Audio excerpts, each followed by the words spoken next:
My name is Paula, and I've always believed family comes first. At 33, I built a decent life for myself, senior marketing director at a tech company, nice apartment in the city, and enough money to help out the people I love. I'm not going to lie and say I'm some kind of genius, but I worked my ass off to get where I am today. Mom and Dad raised me and my younger sister, Lily, in a small 3-bedroom house in the suburbs. Dad worked as an electrician, and Mom was a receptionist at a dental office. They weren't rich, but they made sure we had what we needed. Lily was always the social butterfly, prettier, funnier, more outgoing. I was the quiet one, the bookworm who spent weekends studying while Lily went to parties. Typical sibling dynamic, I guess. When Lily met Jake 5 years ago, it was love at first sight. They got married 6 months later in a small ceremony that I helped pay for. Jake works in sales but seems to bounce between jobs every few months. They're always short on cash, but they never miss a chance to post vacation photos on social media. As for me, I'm single. Dating isn't really my priority right now, work takes up most of my time, and honestly, I'm okay with that. My job pays well, which means I can help out my family when they need it. And they always seem to need it. 3 years ago, when my parents were struggling with their mortgage payments, I stepped in.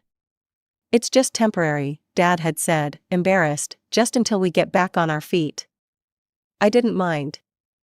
I could afford it, and they were my parents. What was I supposed to do, let the bank take their house? Then Lily and Jake couldn't make rent on their apartment. Just for a few months, Lily had promised, her eyes wide and pleading. Those few months turned into years, but I never complained. There were always other requests too, a new refrigerator when theirs broke down, emergency car repairs, tickets to a concert Lily really wanted to see. I never said no. Today was Mom's 60th birthday, and I wanted to make it special.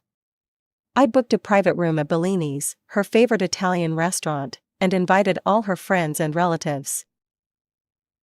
The bill for the dinner would be hefty, but that wasn't all. I'd also planned a surprise gift, a 10-day trip to Mexico for her and Dad. All expenses paid, from flights to hotel to tours. They'd never been out of the country before, and I thought it would be something they'd remember forever. I was at my apartment, wrapping the gift certificate in fancy paper, when my phone pinged with an email notification. Unknown sender, subject line family dinner, watch this. Probably spam, I muttered, about to delete it. But something stopped me. Maybe it was Lily being goofy, putting together a video montage of family moments for Mom's birthday. That would be just like her, stealing my thunder with something heartfelt and creative while I stuck to practical gifts. I clicked on the email. The message was brief: you should watch this video from your family's dinner last weekend. There was a video attachment. I hesitated for a second, running a quick mental virus scan. But curiosity got the better of me, and I clicked play. The video showed my parents' dining room. The image was a bit shaky but clear enough, someone filming from what looked like the corner of the room. Mom, Dad, Lily, Jake, and a few other relatives were seated around the table. Wine glasses reflected the overhead light, and everyone was laughing about something. Then I heard my name. Paula's coming to the birthday dinner, right? That was Uncle Rob. Mom rolled her eyes. Of course she is, she's paying for it. They all laughed. I felt a small knot form in my stomach, but I kept watching. I don't know how you deal with her, Jake said, refilling his wine glass. She's so boring. Tell me about it, Mom replied, and I felt like I'd been slapped. Every conversation turns into a lecture about saving money or career advancement. No boyfriend, no hobbies, just work, work, work. And yet she's got that big promotion, Lily chimed in, shaking her head. I still don't get how, she's not exactly Miss Personality. Jake snorted, maybe she got it through the bedroom, if you know what I mean. They all burst out laughing, Dad included, my own father. I felt bile rise in my throat. My fingers were trembling so badly I almost dropped my phone. The worst part is, Mom continued, swirling her wine, we have to pretend to be impressed by everything she does. Oh, Paula got another raise, oh, Paula bought a new car, like any of us care. But we need her money, Dad said, his voice lower but still audible. What if she decided to stop helping? Where would we be then? Stuck with this mortgage, that's where, Mom replied. And Lily and Jake would be out on the street. It's like paying a tax, Lily said with a dramatic sigh. We smile and nod at her boring stories, and in return, she covers our bills. Have you seen her apartment? Mom continued. All that money, and it looks like a furniture showroom, no personality, just like her. I stopped the video, unable to watch anymore. My hands were shaking, and tears burned behind my eyes. Every word had cut like a knife. The gift box with the Mexico trip sat in front of me, looking suddenly pathetic. I'd spent weeks planning this surprise, excited to see Mom's face when she opened it, and all this time. My phone beeped with a calendar reminder, Mom's birthday dinner, 4 hours. I stared at it, feeling hollow inside. My first instinct was to cancel, to crawl into bed and never face any of them again. But as the initial shock began to fade, something else took its place. Anger, white-hot, clarifying anger. They wanted my money but not me? Fine, I'd give them exactly what they wanted, one last show of my generosity. And then nothing ever again. I spent the next hour, replaying fragments of the video in my head while I gathered evidence of my family's financial dependence on me. My banking app showed a clear pattern, monthly transfers for my parents' mortgage, regular payments for Lily and Jake's rent, plus dozens of emergency cash transfers whenever they claimed to be in a bind. Over the past 2 years alone, I'd spent over $78,000 on my family. Seeing the number in black and white made me feel physically ill. Not because of the money itself, I'd given it willingly, but because of what it represented, years of manipulation. I printed out every transaction, organizing them by recipient and date. Then I took the Mexico trip itinerary and drew a thick red line through it, writing "canceled" across the page in bold letters. I placed everything in the gift box I'd originally prepared for Mom's birthday present, wrapping it with the same fancy paper. It looked identical to the gift I'd planned to give her just hours ago, but its contents were very different. The video had been sent anonymously, and I couldn't figure out who might have recorded it. The angle suggested it was someone sitting at the table, but who would betray my family's trust like that? And why send it to me now, just hours before Mom's birthday celebration? Either way, I was grateful for the truth, however painful. I downloaded the video to my phone to ensure I'd have it ready at the restaurant. My hands had stopped shaking by now, replaced by a cold, steady resolve. I checked my appearance in the bathroom mirror. I looked the same as always, perhaps a bit paler. No external sign of the earthquake that had just leveled my world. The drive to Bellini's took 20 minutes. The restaurant's private dining room was already bustling when I arrived. Mom sat at the head of the table, wearing the blue dress I'd bought her last Christmas. Dad was next to her, his arm around her shoulders. Lily and Jake stood nearby, champagne glasses in hand, laughing with some relatives. The scene looked so perfectly normal, so loving. Mom spotted me and her face lit up with a smile that I now recognized as completely fake. She hurried over and wrapped me in a hug. Paula, you're finally here, I was beginning to worry. I returned her hug mechanically. Happy birthday, Mom. I moved to the table and took my seat, placing the gift box carefully beside me. It would wait until the right moment. The waiter brought out appetizers, and conversations flowed around me. I barely participated, offering only minimal responses when directly addressed. No one seemed to notice anything amiss, or if they did, they attributed it to my usual boring personality. Mom clinked her glass to get everyone's attention. Before we really get started, I just want to thank my wonderful daughter Paula for arranging this beautiful dinner. She's always so generous. The gathered family members turned to smile at me. I saw it now, the calculation behind their eyes, the thin veneer of appreciation that had nothing to do with me as a person and everything to do with what I provided. The appetizers gave way to entrees, then to dessert. Throughout it all, I remained quiet, watching. Observing their interactions with new clarity. When Dad casually mentioned a kitchen renovation they were considering, I caught the quick glance he exchanged with Mom. Another project they expected me to fund. When the time came for gifts, relatives presented Mom with the usual: scented candles, jewelry, bottles of wine. She accepted each with practiced delight. Finally, it was my turn.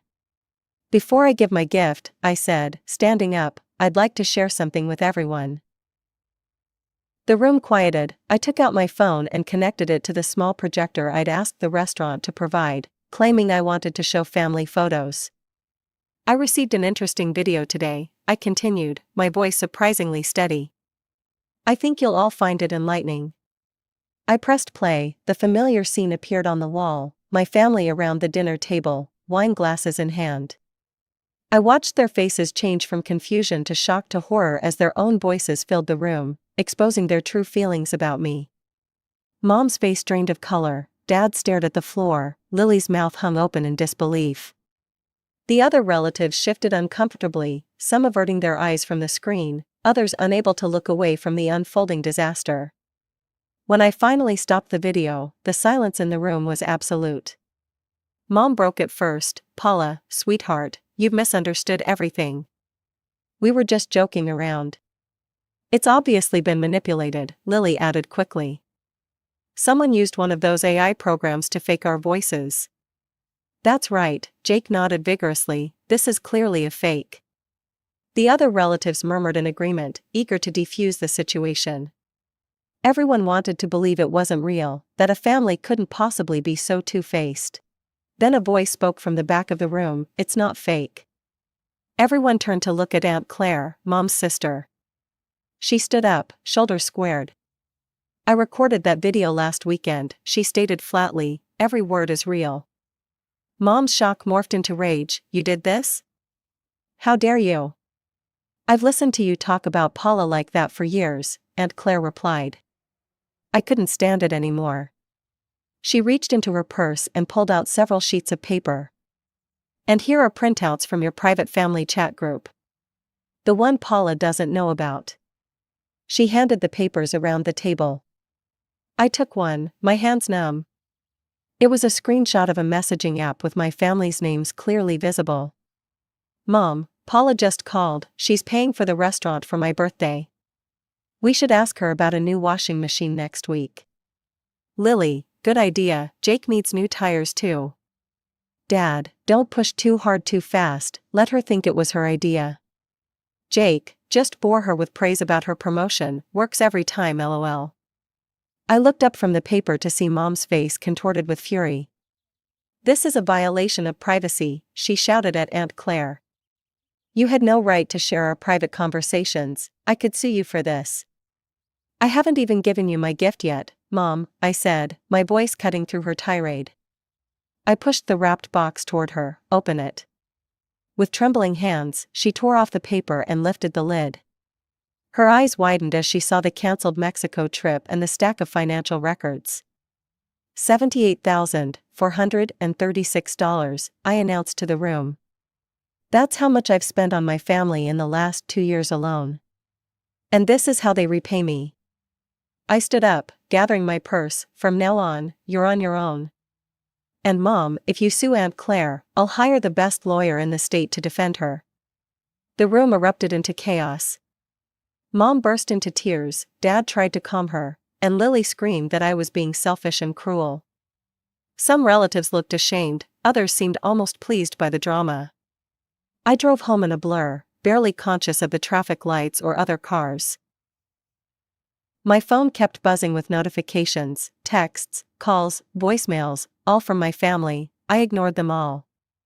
Once home, I locked the door behind me and collapsed onto the couch.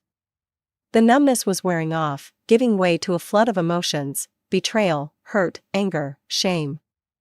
Had I been so desperate for family connection that I'd willingly blinded myself to their manipulation? How had I not seen it before? I dragged myself to the bathroom and turned the shower on as hot as I could stand it. As the steam filled the room, I stepped under the water, hoping it would wash away the memory of their faces, their voices, their laughter at my expense. It didn't. By the time I got out, my phone screen showed 37 missed calls and twice as many text messages. I scrolled through them briefly. Mom, please call me, this is all a misunderstanding. Dad, you're overreacting, we need to talk this through. Lily, how could you humiliate us like that, you're the selfish one. Jake, your sister is crying because of you, hope you're happy. The messages became increasingly desperate as the night went on. Mom, we never meant to hurt you, please answer. Dad, the mortgage payment is due next week, we need to discuss this. Lily, you know we can't afford rent without you, don't be vindictive. I'd never ignored their calls before. I'd always been available, ready to help, eager to please, no more. I opened my banking app and canceled all recurring transfers to my parents and sister. Then I blocked their numbers on my phone. For the first time in years, I felt like I could breathe freely. My apartment, which Mom had criticized as having no personality, suddenly seemed like a sanctuary. Every piece of furniture, every decoration reflected my choices, not someone else's expectations. The next morning, I woke up feeling lighter despite having barely slept. I went to work, threw myself into projects, and somehow made it through the day without checking my phone once. 2 days passed this way. I kept busy, avoided social media, and tried not to think about what my family might be doing or saying without my financial support. On the third day, I received a call from Aunt Claire. Paula, can we meet somewhere to talk? We agreed on a small cafe halfway between our homes. When I arrived, she was already there, nursing a cup of tea. She looked tired but managed a smile when she saw me. I slid into the seat across from her. Why did you do it? I asked without preamble. Aunt Claire sighed. I've watched them take advantage of you for years. Every family gathering, every holiday, they'd act like they adored you when you were around, then the moment you left, the masks would come off. She stirred her tea absently. I wanted to say something so many times, but you seemed happy. You believed in this idea of your family that wasn't real, and I wasn't sure if it was my place to shatter that illusion. I stared down at the table. So what changed? That dinner last weekend was the final straw. The things they said about you. I couldn't stand it anymore.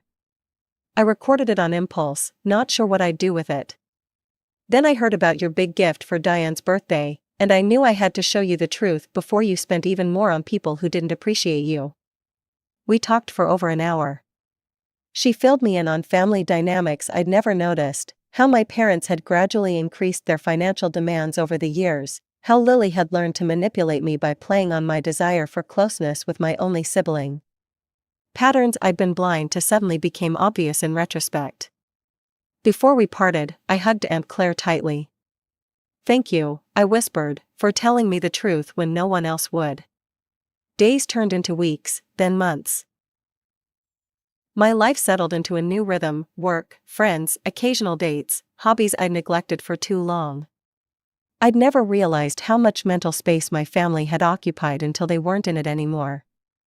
Through the grapevine of extended family, I heard bits and pieces about them. Mom and Dad were struggling with the mortgage, they'd missed 2 payments and the bank was sending warnings. Lily and Jake had been forced to move to a smaller apartment in a less desirable neighborhood. I felt a twinge of guilt, quickly followed by resolve. They were adults, they'd figure it out.